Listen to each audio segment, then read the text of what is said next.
विधेयक को पुनर्स्थापित कर।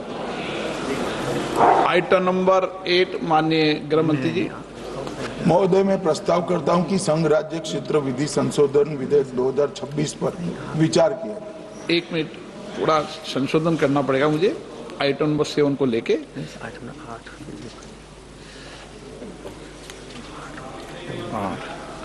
प्रश्न ये कि विधेयक को पुनर्स्थापित करने की अनुमति प्रदान की जाए।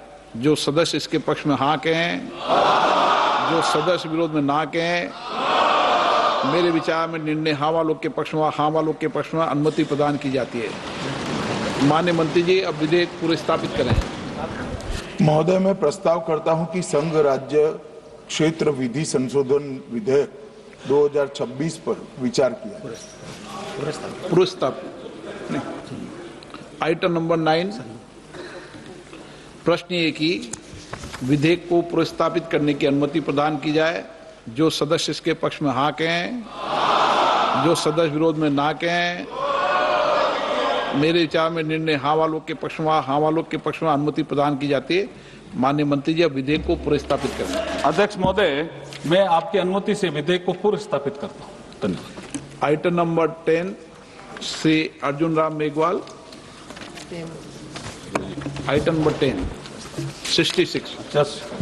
अध्यक्ष महोदय, with your kind permission, I move the following motion that this House do suspend the proviso to Rule 66 of the Rules of Procedure and Conduct of Business in Lok Sabha in its application to the motion for taking into consideration and passing of the Delimitation Bill 2026 and the Union Territories Laws Amendment Bill 2026 as much as these are dependent upon the Constitution's 131st Amendment Bill 2026.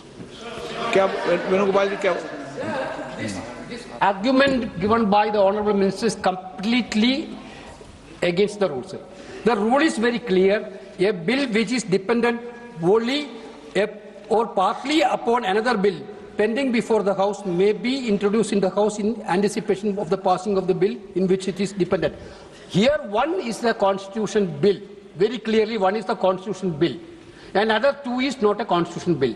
Clubbing both together will not be a good practice, sir. Sir, we cannot allow it, sir. Therefore, there are consequences, sir. Just when the Constitution Amendment Bill is going to be defeated, then what is the point, sir? माननीय गृह मंत्री, Therefore, अरे हो गया भाई, बैठो। हो गया, आप बोल लिए। आप तो अपनी बात कीजिए। माननीय गृह मंत्री, माननीय अध्यक्ष जी, मैं व्यवस्था दे रहा हूँ इस पे, मैं व्यवस्था दे रहा हूँ अभी। अरे भाई हो गया। गृह मंत्री जी, मैं व्यवस्था दे रहा हूँ इस पे भी।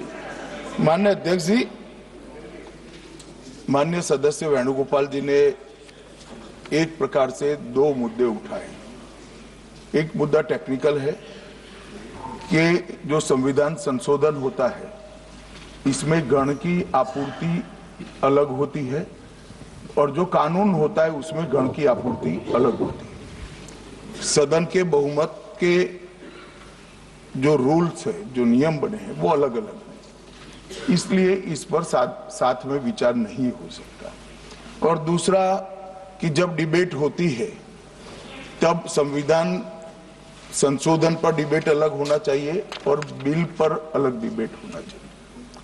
माननीय अध्यक्ष जी, ये जो 3 बिल, एक संविधान संशोधन और 2 बिल सदन के सामने अभी प्रस्तुत किए हैं, उसमें से संविधान संशोधन करने के बाद महिला आरक्षण को लॉजिकल एंड ले जाने के लिए ये 2 कानून जरूरी है, इसलिए 2 कानून साथ में लाए गए। एक प्रकार से संविधान संशोधन होने के बाद जो जरूरियात उत्पन्न होती है उसी में से ये 2 कानून लाने का सोचा गया है।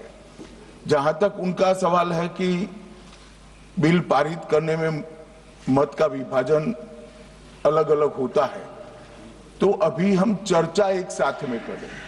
क्योंकि एक कुल मिलाकर एट लेंथ में देखें तो एक ही विषय पर चर्चा होना है।